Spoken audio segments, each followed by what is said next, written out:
Hamıya salam. Gəlin bir anlıq dürüst olaq. Neçə dəfə olub ki, böyük bir həvəslə yeni bir işə başlamışsınız, amma bir neçə gün sonra o həvəsdən əsər əlamət qalmayıb? Əgər bu sizə tanış gəlirsə, bilin ki, problem sizin iradənizdə deyil. Problem, beynimizin necə işlədiyini tam anlamamağımızdadır. Bax, bugün biz motivasiyanın pərdarxası elmini açacağıq və onu necə idarə edəcəyimizi birlikdə addım-addım öyrənəcəyik. Yəqin ki, bu hissə hamımıza tanışdır, elə deyilmi? Bir gün dünyanı fəth edəcək qədər enerjili oluruq, səhəri günü isə yataqdan çıxmaq belə bir dağ kimi görünür gözümüzə. Bəs bu eniş-yoxuşların əsl səbəbi nədir? Gəlin görək, elm bu barədə bizə nələr deyir. Təsəvvür edin ki, hər il yeni il qərarları verən insanların demək olar yarısı, yəni tam 45%-i cəmi bir aydan sonra təslim olur. Bu rəqəm onu göstərir ki, əgər siz də hədəflərinizdən yayınmısınızsa, tək deyilsiniz. Bu, çox geniş yayılmış bir məsələdir. Və ən əsası da budur. Özünüzü günahlandırmağı dayandırın. Bu sizin iradənizin zəif olduğu anlamına gəlmir. Bu sadəcə o deməkdir ki, bizə motivasiyanın necə işlədiyini heç kim öyrətməyib. Amma yaxşı xəbər odur ki, motivasiya anadan gəlmə bir istedad deyil, öyrənilə bilən bir bacarıqdır. Eyni ilə bir əzələ kimi, onu da məşq etdirib gücləndirmək olar. Bax, bugünkü söhbətimizdə biz bu 5 əsas mövzunu araşdıracağıq. Bunlar sizin üçün hədəflərinizə çatmaq yolunda aydın bir yol xəritəsi olacaq. Hazırsansa, gəlin elə işin kökündən, hər şeyin başladığı yerdən başlayaq. Beynimizin əsas yanacağı olan dopamindən. Dopamin haqqında ən böyük yanlışlıqlardan biri onu həzz hormonu adlandırmaqdır. Əslində dopamin bizə birbaşa həzz vermir. O bizdə o həzzi əldə etmək üçün güclü bir istək, bir arzu yaradır. Məhz bizi divandan qaldırıb hərəkətə keçirən də bu güclü istək hissidir. Problem də elə burada başlayır. Bilirsiniz, beynimiz biraz tənbəldir. O həmişə ən asan yolu, yəni ucuz dopamin axtarır. Sosial mediada saatlarla vaxt keçirmək, şəkərli qidalar yemək kimi anlıq həzlər məhz bu ucuz dopamin mənbələridir.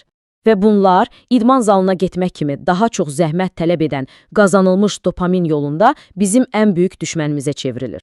Və bu cədvəl əslində çox qəribə bir həqiqəti ortaya qoyur. Deməli, böyük mükafatlar heç də həmişə motivasiyanı artırmır. Əgər gördüyünüz iş sadə və mexanikidirsə, bəli, pul mükafatı super işləyir. Amma iş yaradıcılıq və düşüncə tələb edirsə, böyük mükafat əksinə təzyiq yaradır və nəticəni hətta pisləşdirə bilir. Belə çıxır ki, pul, tərif kimi xarici mükafatlara çox da güvənmək olmaz. Yaxşı, bəs onda əsl, tükənməyən motivasiya mənbəyi haradadır? Cavab ikinci hissəmizdədir. Bizim daxilimizdə, dərinliklərdə gizlənən niyyəmizdə. Gəlin belə deyək, xarici motivasiya, məsələn, imtahandan keçmək üçün oxumaq kimidir, qısa müddətlidir. Amma daxili motivasiya həqiqətən öyrənməkdən zövq aldığın üçün oxumaqdır. Bax, əsl dayanıqlı dəyişikliklərin arxasında məhz bu ikinci növ motivasiya dayanır. Baxın, bu araşdırma hər şey o qədər aydın izah edir ki, məqsədiniz sadəcə nəticəyə, yəni çəki atmağa yönələndə bu bir müddət sonra ağır bir yükə çevrilir. Amma məqsədiniz prosesin özünə, yəni hər gün özünü daha yaxşı hiss etməyə yönələndə idman bir işgəncədən çıxıb bir mükafata çevrilir. Fərq də elə bundadır. Yaxşı, bəs o dərin niyyəni necə tapaq? Bu 5 niyyə texnikası bunun üçün çox praktik bir üsuldur. Məqsədinizə dəfələrlə niyyə sualını verərək, səthi cavabları keçib sizi həqiqətən hərəkətə gətirən əsas dəyərinizə çata bilərsiniz. İndi isə gəldik bəlkə də ən təəccüblü məqama. Bu, sizin motivasiyaya baxışınızı tamamilə dəyişə bilər.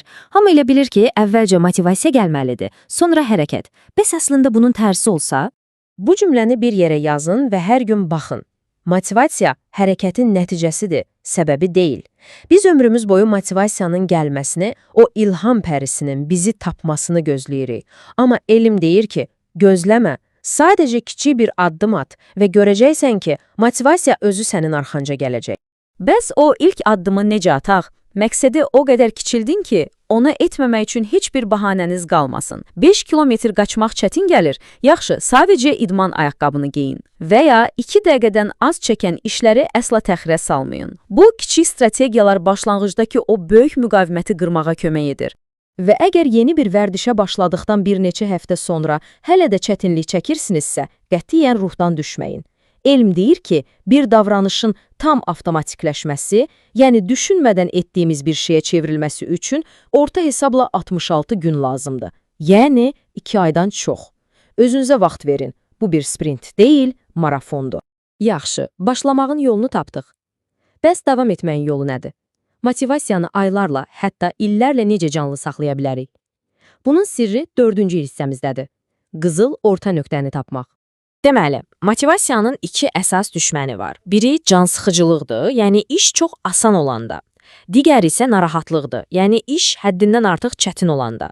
Məqsədimiz bu ikisinin arasında, bacarıqlarımızın sərhəddində olan o şirin nöqtəni tapmaqdır. Elə bir nöqtə ki, tapşırıq sizi inkişaf etdirsin, amma ruhdan salacaq qədər də çətin olmasın. Bu qrafikdə də gördüyünüz kimi, məqsəd həmişə o ortadakı axın zonasında qalmaqdır. Məhz bu zonada biz zamanı unuduruq, işdən zövq alırıq və ən yüksək performansımızı göstəririk. Amma gəlin real ola. Həyatda hər şey planladığımız kimi getmir, düzdür? Bəzən xəstələnirik, bəzən yorğun oluruq, bəzən sadəcə həvəsimiz olmur. Bəs plan pozulanda nə etməli? 5-ci və sonuncu hissəmiz məhz bunun üçündür. Bu biraz təəccüblü səslənə bilər, amma bəzən həddindən artıq pozitiv olmaq bizə zərər verir. Sadəcə uğur qazandığınızı xəyal etmək beyninizi aldadır. Beyniniz elə bilir ki, siz artıq hədəfə çatmısınız və buna görə də hərəkətə keçmək üçün lazım olan enerjini sərf etmir. Buna görə də bizə sadəcə xəyallar yox, real planlar lazımdır. Və bunun üçün əgər o halda planı adlı super sadə, amma inanılmaz güclü bir üsul var. Potensial bir maniyəni əvvəlcədən düşünüb, ona qarşı bir həll yolu hazırlayırsınız. Beləcə, o maniyə ilə qarşılaşanda nə edəcəyinizi artıq bilirsiniz və panikaya düşmürsünüz. Beləliklə, gəlin bütün öyrəndiklərimizi bir yerə yığaq. Artıq sizin əlinizdə güclü bir motivasiya alət çantası var. Dopaminin necə işlədiyini bilirsiniz, hərəkətlərinizi dərin niyənizə bağlamağı öyrəndiniz, kiçik başlamağın gücünü anladınız, doğru çətinliyi tapmağı və maniyələrə hazır olmağı bilirsiniz. İndi isə söhbətimizi bir sualla bitirmək istəyirəm. Bütün bu bildiklərinizdən sonra sizin üçün həqiqətən dəyərli olan bir məqsəd yolunda bugün, elə indi atacağınız o bircə, ən kiçik addım nə olacaq? Unutmayın, ən uzun səyahətlər belə tək bir addımla başlayır. O addım atmaq isə sizin əlinizdədir.